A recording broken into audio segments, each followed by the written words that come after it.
bye. Donc, bye bye. Donc, Guy Herman, bonjour. Euh, est-ce que... Bonjour, bonjour tout Et le monde. bonjour, Vous Guy Herman. m'entendez? Oui, oui, on t'entend parfaitement. Guy Herman, donc voilà, le principe, c'est 15 minutes de présentation sur ton parcours scolaire, universitaire et professionnel. Et après, on passera aux questions. D'accord? Donc, je te laisse te présenter et puis tu y vas, quoi, 15 minutes. Ok, ça marche. Ben, merci, Francis. Déjà, mais les lycéens, ils sont où? Moi, je ne les vois pas là. Allô?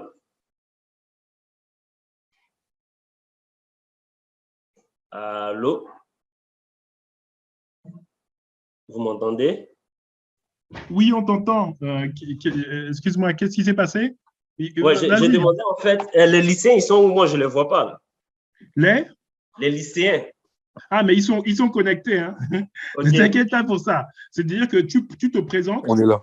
et ils sont là, hein, ils t'écoutent. Hein. ok, Et eux, super. ils On est posent là. des questions par écrit, mais là, tu as 15 minutes de présentation sur toi-même, d'accord? Ok, Sur ton cursus scolaire, universitaire et professionnel, pourquoi tu as choisi telle ou telle orientation, et puis après, ce sera des questions.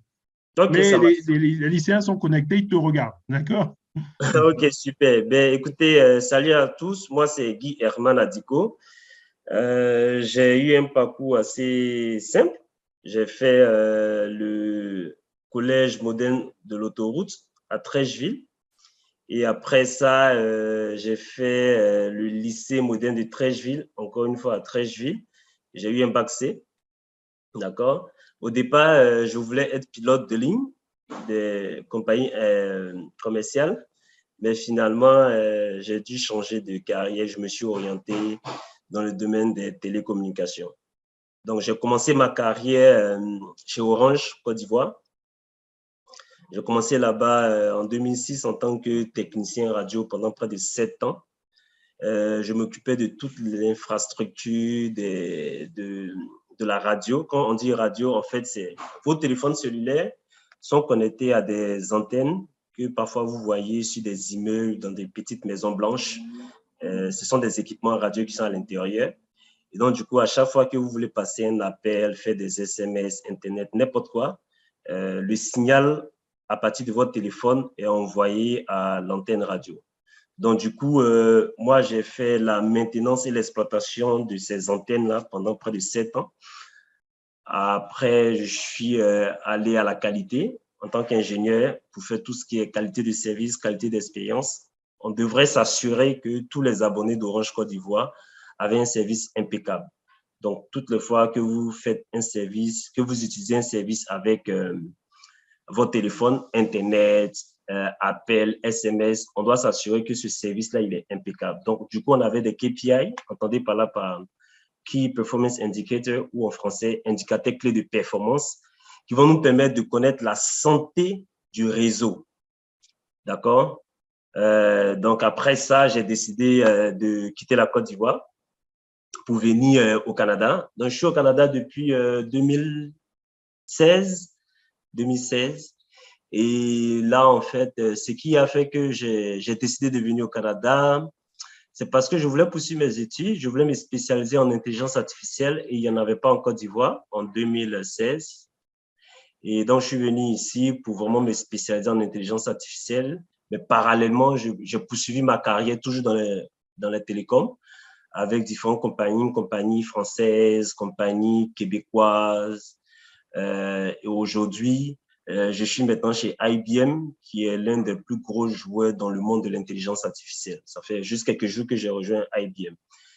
Donc, c'est un peu ça ma carrière résumée, une carrière de 16 ans pratiquement résumée en quelques lignes.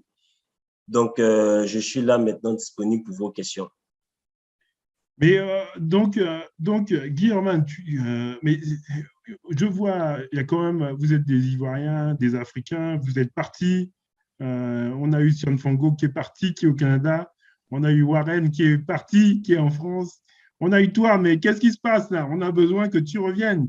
Parce que là, tu es parti là, et puis on a l'impression que tu as pu revenir là. C'est un peu la Ben, fuite des cerveaux, non? je ne sais pas pour le moment si je reviendrai ou pas, mais je pense que je reviendrai peut-être un jour, ça c'est sûr. Il faudrait qu'il y ait de bonnes opportunités. Ou il faudrait, parce que là, actuellement, avec des partenaires, on a lancé également une boîte dans le domaine de l'intelligence artificielle. Donc, qui sait, peut-être un jour, je reviendrai. Mais comme je l'ai dit tantôt, moi, je voulais vraiment me spécialiser en intelligence artificielle. Et vraiment, il n'y avait pas d'opportunité pour le faire à l'époque. Je pense que maintenant, elles sont en train de venir tout doucement. J'ai appris que l'INP de Yamoussoukro, en collaboration avec l'école des statistiques, là, à Cocody, en collaboration avec Orange, ils ont lancé un programme, un master en data science ou en français Oui, sciences des données. oui. Donc, du coup, je pense que ça commence à venir un peu, mais moi, à l'époque, je n'avais pas ça. Et c'est vraiment ça que je voulais faire parce que j'ai commencé à aimer les données lorsque j'étais à l'ingénierie chez Orange, en train de faire la qualité de service. Je manipulais beaucoup les données, j'ai entendu parler de big data, j'étais curieux, je me demandais qu'est-ce que c'était. Et c'est à la suite de tout ça que vraiment j'ai réorienté ma carrière professionnelle pour me spécialiser vraiment dans le domaine de l'intelligence artificielle et il fallait que je parte soit en Europe ou en Amérique. Donc, c'est un peu ça. Mais peut-être qu'un jour, ouais, je reviendrai, je retournerai en Côte d'Ivoire. Qui sait? D'accord. Guy Herman, qu'est-ce qu'il faut faire comme bac ou comme formation pour aller travailler dans l'intelligence artificielle? Et qu'est-ce que c'est que l'intelligence artificielle? Alors, c'est une très bonne question. Aujourd'hui, il y a beaucoup de personnes qui vous diront que tout le monde peut faire l'intelligence artificielle. Oui et non. Oui, si tu as le background nécessaire, que je vais définir tout à l'heure. Non, si tu n'as pas le background nécessaire, ça sera très difficile. C'est-à-dire que devras te remettre vraiment à niveau là pour pouvoir avoir ce background. Alors, le background nécessaire pour l'intelligence artificielle, c'est vraiment les mathématiques et les statistiques. Donc, quelqu'un qui a un bac C, un bac D, peut facilement se lancer dans l'intelligence artificielle. Il aurait le background nécessaire, mais ça ne fera pas forcément de lui un bon data scientist parce qu'il va falloir beaucoup d'abnégation, il va falloir beaucoup de recherche, il va falloir s'y impliquer pour comprendre et avancer.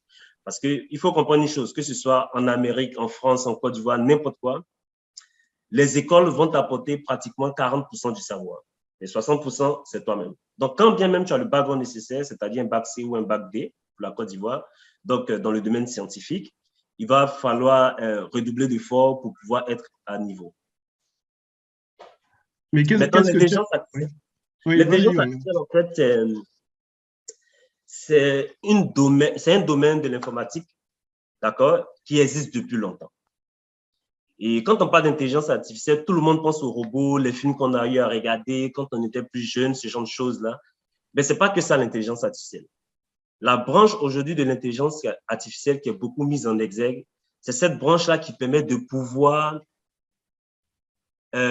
ressortir de l'intelligence dans les données. Alors, vous allez me demander, c'est quoi les données? Les données, c'est tout et n'importe quoi.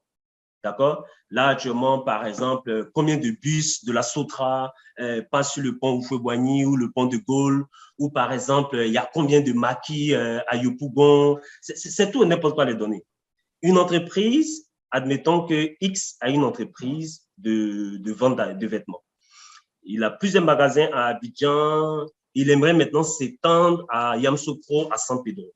Mais pourquoi est-ce que tu veux t'étendre à Yamoussoukro et à San Pedro? C'est parce que à partir des données que j'ai de mes différents magasins, à partir des informations que j'ai, le scientifique de données a pu ressortir grâce à des techniques d'algorithmique en intelligence artificielle, de machine learning, il a pu ressortir que si je mets des magasins à Yamoussoukro, le business pourra monter.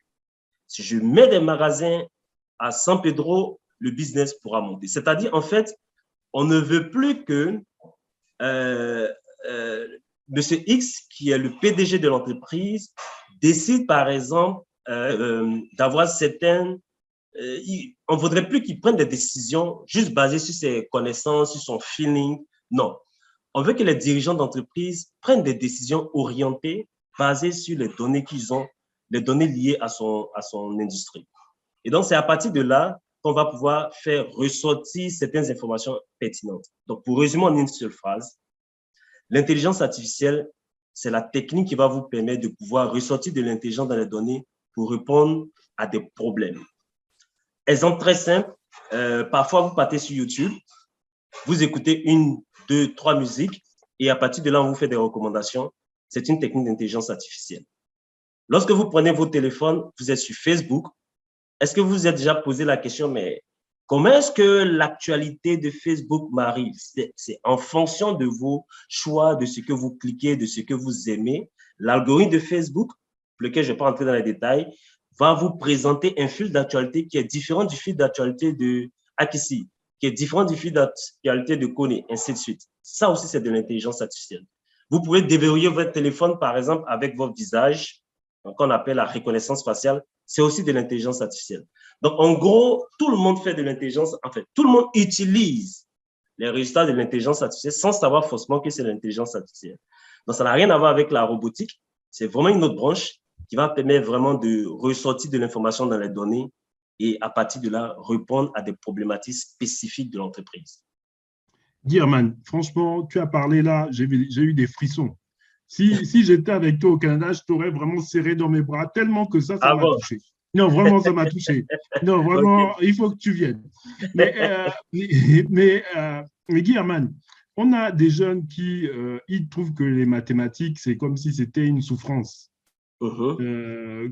Comment tu peux leur vendre le truc pour qu'ils aiment ça? Comment parce que tout le monde dit « Ah, je ne suis pas bon en maths, machin, etc. » ou « J'aime pas les maths, etc. » Comment toi, tu en es venu à ça, quoi? Parce que, ou bien tu es tombé dans une marmite mathématique en 6e. Comment vendre les maths aux Ivoiriens et aux Africains? Tu as répondu à la question sans le savoir. Je suis tombé dans une marmite mathématique en 6e. En fait, moi, depuis ma 6e, et je ne sais pas pourquoi, j'ai toujours aimé que les maths et l'anglais. Ne faites pas forcément comme moi, là. J'étais nul dans les autres matières, ou du moins moyen, mais très excellent en maths, physique, anglais. Pourquoi? Je ne sais pas. Je n'ai pas la réponse à ça. J'ai vraiment aimé les maths très tôt. Et donc, du coup, je comprends qu'il y a des gens qui trouvent les mathématiques difficiles, compliquées. Ça va peut-être paraître comme un cliché de dire non, c'est pas vraiment difficile, il faut juste y croire, il faut s'y mettre, il faut essayer de comprendre. Mais je suis bien conscient que peu importe toutes les belles paroles qu'on va dire, il y a des gens qui ne vont pas forcément aimer les mathématiques.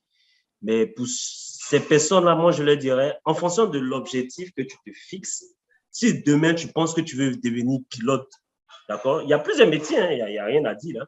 Mais si tu veux choisir des métiers qui ont besoin de prérequis les mathématiques, il faut t'y mettre. Comment faire pour aimer? C'est déjà se rappeler sa passion. Pourquoi est-ce que je veux devenir pilote? Pourquoi est-ce que moi aussi je vais faire de l'intelligence artificielle? Pourquoi est-ce que moi aussi j'aimerais pouvoir créer des robots? Pourquoi est-ce que moi aussi je vais pouvoir travailler à la NASA? Pourquoi? À partir de là, parce que c'est clair qu'à 17 ans, 18 ans, là, on n'a pas forcément toutes les réponses, on est un peu embrouillé, on ne sait pas trop quoi.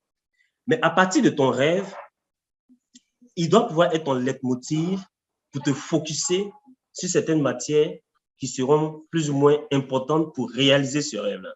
Donc, pour motiver mes petits frères aujourd'hui, c'est vraiment l'amour de ce que tu aimerais faire plus tard. Et c'est clair qu'il y a pas mal d'étudiants qui ne savent pas encore ce qu'ils aimeraient faire plus tard, là, mais il y en a qui savent.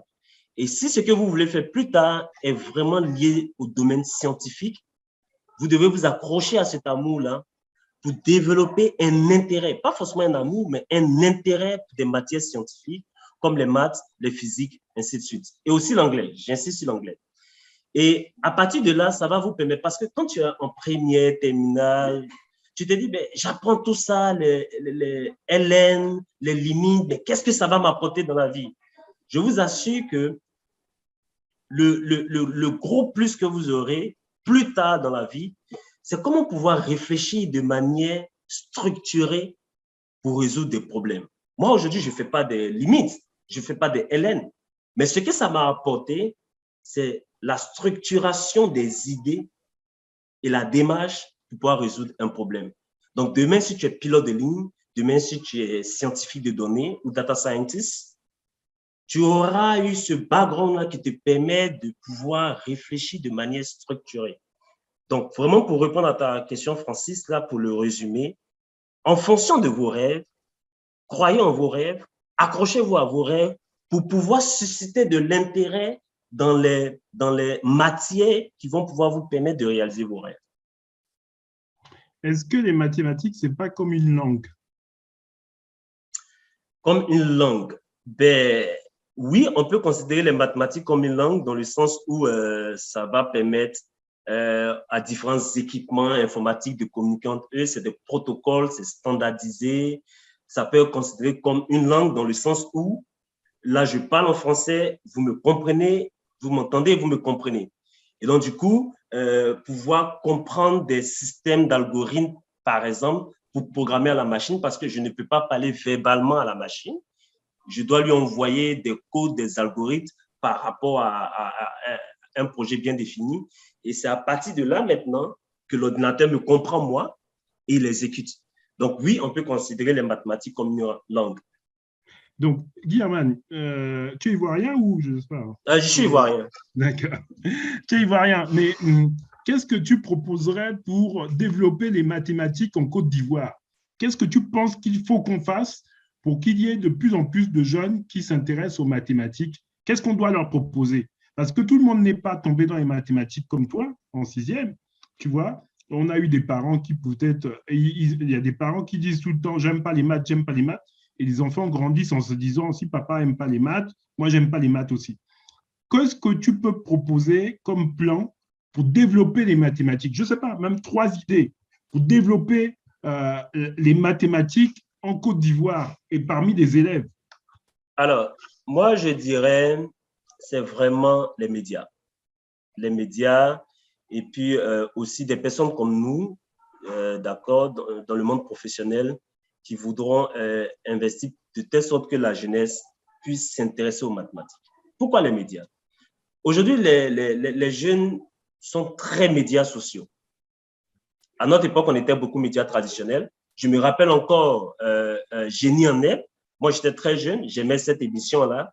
C'est une émission qui permettait à différents jeunes de différents lycées de pouvoir compétir sur des sujets d'ordre généraux.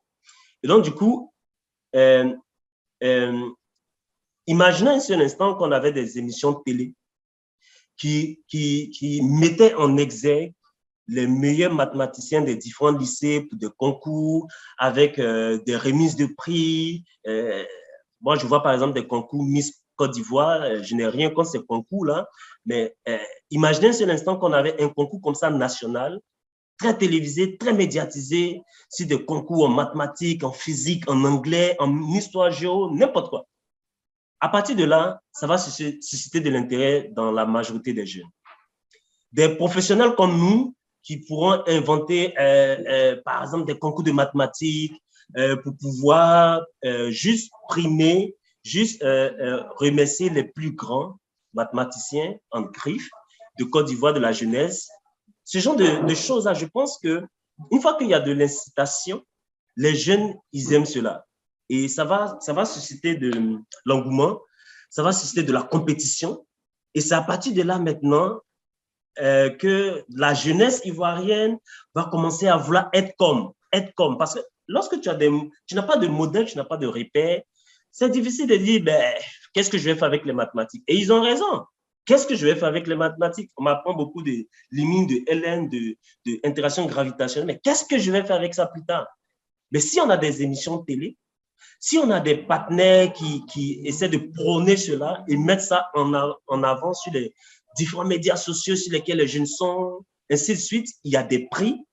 Je pense qu'au bout de 3 ans, 4 ans, 5 ans, vous allez voir une jeunesse qui commence à s'intéresser aux différentes matières. Et ça peut être pas forcément les mathématiques, hein, mais comme c'est notre cas d'aujourd'hui, mais je vais dire que ça peut être n'importe quoi. L'histoire et géographie, pour tout ce qui est culture générale, ainsi de suite. Je pense que c'est comme ça qu'on pourra inciter les jeunes. Et dernièrement, il faudrait qu'on ait des modèles, des exemples de personnes qui ont réussi. Genre, on a des émissions qui montrent des personnes qui étaient vraiment dans le domaine scientifique, qui ont plus ou moins réussi, pour que ces jeunes-là puissent rêver. Et c'est à partir de là, quand tu arrives à rêver, tu as déjà conçu l'idée dans la tête. Une fois que tu as conçu l'idée dans la tête, soit tu vas te donner les moyens pour y arriver, soit ça sera juste un rêve, mais c'est déjà un début. Ok, Guy Herman, merci. Hein. Que doit faire un élève qui est en première ou qui est en terminale et qui veut progresser en mathématiques? Qu'est-ce qu'il faudrait faire? Ben, ça dépend. Si cet élève-là, il a toujours considéré les mathématiques, il va continuer dans cet élan-là. Si ce dernier-là n'a pas vraiment considéré les mathématiques, je ne dirais pas que c'est tard, mais ça sera beaucoup plus difficile. Et pour pouvoir l'inciter à s'intéresser à ça, ça va demander beaucoup d'efforts. Ça ne sera pas juste que des émissions de télé ou juste des concours. Tout le système éducatif doit essayer, parce que moi, je connais des personnes qui, à cause de certains professeurs, n'ont plus jamais aimé les mathématiques. Donc, c'est difficile de trouver une solution universelle là, mais quelques ébauches de solutions, c'est que tous les systèmes éducatifs, on doit revoir comment est-ce que des professeurs de mathématiques font que les élèves s'intéressent. On doit avoir des, comme je l'ai dit là, et ça j'insiste dessus, des émissions télé, des concours, de ce genre de choses-là qui font que il n'y a pas que sur des médias sociaux des buzz. Et puis enfin, il faudrait que oui, ces derniers-là, quand même, en fonction de son rêve, puisse s'intéresser parce que c'est pas tout le monde qui veut devenir scientifique de données. Peut-être il y a quelqu'un qui rêve de devenir un grand historien, par exemple. Il n'a pas forcément besoin de mathématiques. Donc, je vais dire, l'un mis dans l'autre, il faut comprendre qu'il n'y a pas que les maths. Mais pour des personnes qui veulent, qui ont des rêves de devenir, d'exercer dans des métiers qui demandent ce genre de background-là, il faudrait que, et ça j'insiste là-dessus, il faudrait que ces jeunes-là s'accrochent à leurs rêves et c'est à partir de là que ça va susciter en eux-mêmes de l'intérêt pour les maths. D'accord. Il nous reste 5 minutes maximum. Guy, mais comment tu as financé tes études? Parce que justement, c'est une très bonne question. Moi, je suis enfant de pauvres, ok. Je n'ai pas honte de le dire. Mes parents ne pouvaient pas financer mes études. Donc, la seule possibilité pour moi, c'était de suivre le processus d'immigration légale du Canada. D'accord? Et c'est à partir de là que j'ai pu financer mes études. Parce que lorsque tu arrives au Canada en tant que résident permanent, les études, c'est moins cher. Tu es considéré comme un Canadien. Donc, c'est comme ça que j'ai pu financer mes études parce que je ne pouvais pas venir en tant qu'étudiant étranger. Ça allait me coûter trop cher. Près de 15 millions l'année, 20 millions l'année. Mes parents ne pouvaient pas se permettre cela. Pour pouvoir faire sur ce processus d'immigration au Canada, il faudrait avoir travaillé au minimum 1 à 2 ans légal en Côte d'Ivoire. Il faudrait que tu aies été déclaré à la CNPS. Une fois que tu as travaillé au minimum 1 an ou 2, je ne sais plus là, à partir de cet instant-là, tu es qualifié pour appliquer au programme d'immigration au Canada. Donc, c'est comme ça que moi, j'ai pu financer mes études ici dans les meilleures écoles comme Polytechnique, HEC, ainsi de suite. Ok, mais tu avais fait des études déjà ici avant de rentrer dans la radio. Oui, après mon bac, j'ai fait un BTS, un brevet de technicien supérieur en télécom à ITS aux Deux Plateaux. D'accord. Okay. Mais le BTS est financé par l'État, d'accord. Et après ça, je voulais poursuivre en école d'ingénieur, mais j'avais pas les moyens. Donc, Dieu merci, j'ai commencé à travailler après mon BTS chez Orange. C'est comme ça que j'ai financé mes études d'ingénierie en Côte d'Ivoire. D'accord, parce qu'après Orange, en fait, c'est ton travail, tu as mis de l'argent de côté pour financer tes études d'ingénieur. D'accord. Exactement, en Côte d'Ivoire, parce que j'ai fait un diplôme d'ingénieur en Côte d'Ivoire avant de m'envoler pour le Canada. Mais est-ce que tu travaillais en même temps que tu faisais ton diplôme d'ingénieur ou bien tu as d'abord travaillé, après tu as passé ton diplôme d'ingénieur? Je travaillais en même temps. Je faisais les deux en même temps. Moi, mais comment tu… mais il faut il faut en vouloir, ça. Ben, c'est ça, en fait. C'est-à-dire, en toute chose, il faut être discipliné et il faut savoir où est-ce que tu veux aller. Il faut croire en tes objectifs et en tes rêves. Donc, oui, moi, je voulais à tout prix avoir un diplôme d'ingénieur en informatique, option réseau télécom. Et vu que je n'avais pas les moyens pour financer, Dieu merci, et heureusement, j'ai pu avoir le travail. Donc, je l'ai fait en même temps. Mais oui, ça demande de l'abnégation. Et même quand je suis venu aussi au Canada, je travaillais dans une compagnie française, Astelia, dans les télécoms encore. Et malgré ça, je suis encore allé m'inscrire à l'école au Canada. Et je l'ai fait pendant pratiquement 5 ans. Là, je suis en train de terminer même mon dernier diplôme parce que j'ai fait un premier diplôme à HEC que j'ai terminé dans le domaine du big data, statistique. Là, je suis en train de terminer ma maîtrise à Polytechnique. Il me reste juste un seul coup là. Donc, oui, je travaillais temps plein en même temps et je partais à l'école. Je sais que ce n'est pas facile pour tout le monde de le faire là, mais ça demande vraiment de l'abnégation et puis beaucoup de résilience. OK. Guy Herman, merci. Un petit mot de la fin pour, je sais pas, un truc que tu veux rajouter. Tu as encore une minute hein, ou deux. Ben, moi, ce que je peux dire à mes petits frères et petites sœurs, c'est vraiment de croire en leurs rêves et leurs objectifs. Euh, Parce que pour pouvoir avancer, évoluer dans la vie, pour pouvoir être différent des autres, il faut se démarquer. Il faut pouvoir travailler fort, travailler dur et croire en ses rêves. Déjà, ça voudrait dire qu'il faudrait avoir un rêve. Une fois que tu es en vision de faire quelque chose, donne-toi les moyens pour y arriver. Peu importe ce que les gens diront. La petite anecdote, moi, j'ai toujours aimé l'anglais et j'ai appris à être bilingue en Côte d'Ivoire. Alors que la majorité de mes amis me faisaient comprendre que je n'allais pas pouvoir y arriver. J'ai appris à être bilingue en Côte d'Ivoire au point où j'ai été le président du club d'anglais de mon lycée. J'ai participé à un concours au Centre culturel américain. Je donnais des cours d'anglais à domicile. J'ai fait mentir les gens, en fait, parce que je croyais en ce rêve-là de développer, d'apprendre l'anglais.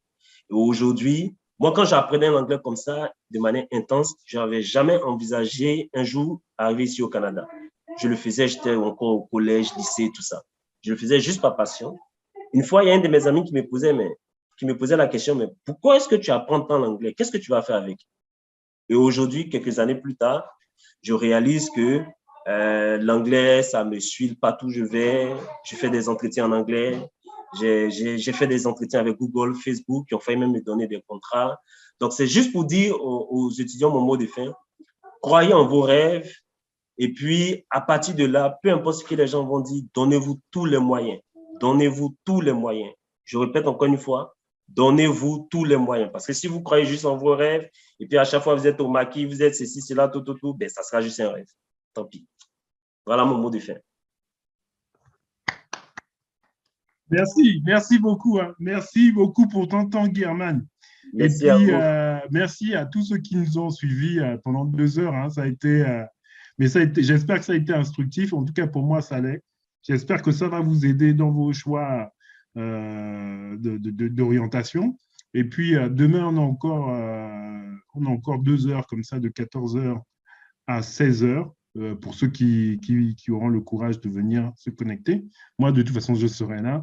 Et puis, merci à tous ceux qui ont participé, à Sion Fongo, à Warren, à Guy Herman et puis à Sabrina qui ont donné leur temps pour vous renseigner. Merci à tous et très bonne fin de journée. À très bientôt. Merci à vous. Bye bye. C'est juste pour dire que j'aimerais parler en privé avec me. Ah bon, il est parti. Monsieur Guy Herman, en fait. Ah oui, d'accord. Pour avoir des informations pour le Canada et tout. Ok, Ouais. d'accord. Je lui donnerai tes coordonnées, Jamal. Il n'y a pas de problème.